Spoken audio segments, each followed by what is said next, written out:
اچھا، اگلا سوال ہے کہ محرم اور نامحرم کسے کہتے ہیں عرفی اور شرعی اعتبار سے؟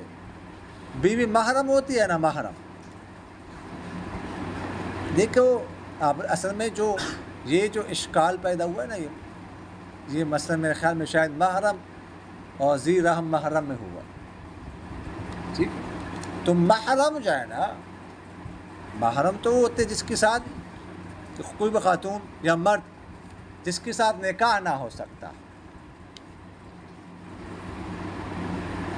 محرم کا مطلب کہ وہ حرام ہے، اس کے ساتھ نکاح نہیں ہو سکتا، تو اس کو محرم کہتے ہیں۔ کبھی بھی اس کے ساتھ نکاح نہ ہو، جیسے بہن،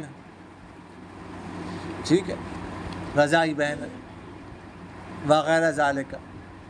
اور ایک ہوتا ہے ذی رحم محرم، جس کے ساتھ خونی رشتہ۔ سمجھ آگے کہ نہیں آئی؟ تو بیوی کے ساتھ نکاح ہوا ہے کہ نہیں ہوا؟ دن رات اس کو ٹیوشن پڑھا رہے ہیں، پھر وہ کہتے ہیں کہ محرم ہے کہ نہیں۔ سمجھ آ رہے کہ نہیں آ رہے؟ جی۔